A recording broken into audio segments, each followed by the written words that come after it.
പ്രിയമുള്ളവരെ, നമുക്ക് പ്രിയങ്കരനായ ബ്രദർ തോമസ് പോളിനെ ഞാൻ പ്രത്യേകമായിട്ട് നിങ്ങൾക്ക് പരിചയപ്പെടുത്തേണ്ട ആവശ്യമില്ല.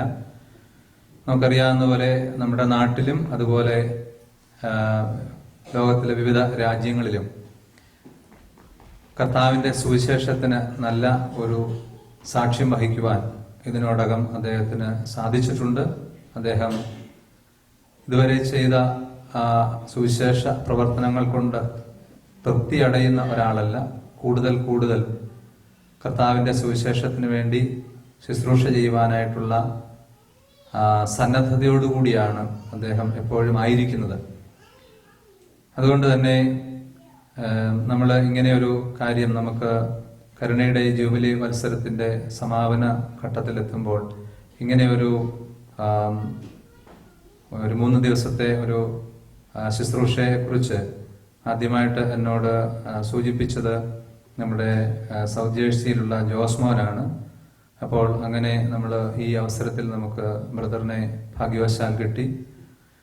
തീർച്ചയായിട്ടും അദ്ദേഹം ഇപ്രാവശ്യം സുവിശേഷ പ്രവർത്തനങ്ങളുമായി എല്ലായിടത്തേക്കും, പ്രത്യേകിച്ച് US-ലേക്കും ഒക്കെ വരുമ്പോൾ അതിനൊരു പ്രത്യേക ഒരു കാര്യം ഞാൻ ശ്രദ്ധിച്ചിട്ടുള്ളത്, കത്തോലിക്ക സഭ വിശ്വാസ സംബന്ധമായ കാര്യങ്ങളെക്കുറിച്ച് പഠിപ്പിക്കുന്ന അല്ലെങ്കിൽ പഠിപ്പിച്ചിരിക്കുന്ന എല്ലാ കാര്യങ്ങളും catechism of the Catholic church എന്നുള്ള മതബോധന ഗ്രന്ഥത്തിൽ മുഴുവനുമുണ്ട്.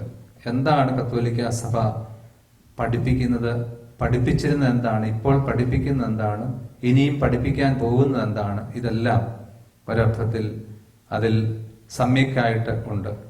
അതേക്കുറിച്ച് അദ്ദേഹം കൂടുതൽ പഠിക്കുകയും അത് ദൈവജനത്തിന് കൂടുതൽ ഏറ്റവും എളുപ്പമായ രീതിയിൽ പറഞ്ഞ് മനസ്സിലാക്കി തരുന്നതിനുള്ള ഒരു അവസരം കൂടിയാണ്. തീർച്ചയായിട്ടും ഇത് നാളത്തെ ദിവസം നമ്മൾ അങ്ങനെ ഒരു പ്രത്യേക ദിവസമായിട്ട് കൂടിയാണ് ഉദ്ദേശിച്ചിരിക്കുന്നത്. രാവിലെ 9 മണിയുടെ കുർബാനയെ തുടർന്ന്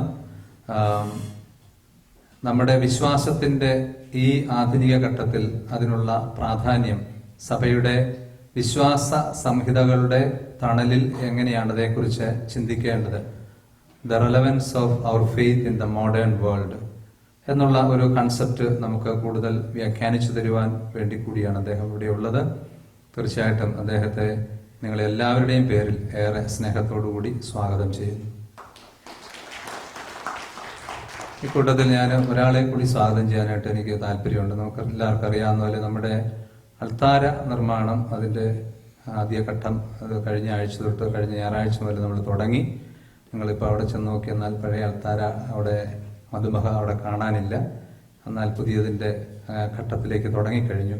അപ്പോൾ നമ്മുടെ ഈ അൾത്താരയുടെ ഈ ഡിസൈനും എല്ലാം പ്ലാനും കാര്യങ്ങളും ഒക്കെ നമുക്ക് വേണ്ടി ഒരുപാട് നാളത്തെ അധ്വാനത്തോടുകൂടി വരച്ചതിൻ്റെ കൃത്യമായിട്ടെല്ലാ കാര്യങ്ങളും തയ്യാറാക്കി തന്ന ബെന്നി ഫ്ലോറിഡയിലെ ഒർലാൻഡോ ഇടവക്കാരനാണ്.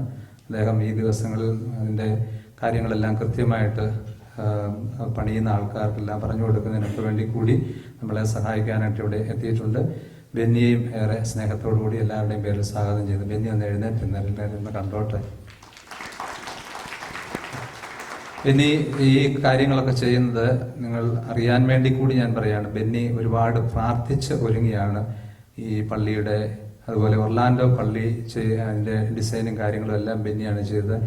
ഏറെ നാൾ പ്രാർത്ഥിച്ച് ഒരുങ്ങിയാണ് ഓരോ കാര്യങ്ങളും ചെയ്യുന്നത്. ബെന്നി ഒരു പ്രാവശ്യം പറഞ്ഞ് ഞാൻ ഓർക്കുന്നു, 3 പേപ്പറാണ് എടുത്തു വെക്കുന്നത്. ഒന്ന് ബെന്നിക്ക് പറയാനുള്ള കാര്യങ്ങൾ, വേറൊന്ന് അതിൻ്റെ ഒഫീഷ്യൽ പഠിച്ചതും കാര്യങ്ങളുമായിട്ടുള്ള ഇത്, പിന്നെ ഒരു ഫ്രീ പേപ്പർ അവിടെ വെച്ചിരിക്കും, അത് കർത്താവിനുള്ള കാര്യങ്ങൾ എന്നുള്ള ആ ഒരു സങ്കല്പം അല്ലെ ആ ഒരു കൺസെപ്റ്റ് മനസ്സിൽ സൂക്ഷിച്ച് ആണ് ഇതെല്ലാം പ്ലാനുകളൊക്കെ വരച്ചിട്ടുള്ളത്. അപ്പോൾ തീർച്ചയായിട്ടും നമ്മളിവിടെ സഹായിക്കാനുണ്ട്. ബെന്നിക്ക് വേണ്ടിയും പ്രത്യേകം നമുക്ക് പ്രാർത്ഥിക്കാം.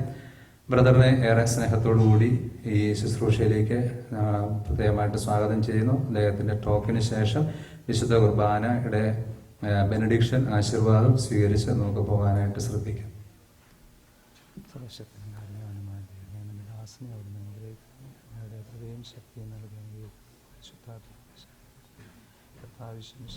സ്നേഹവും പരിശുദ്ധ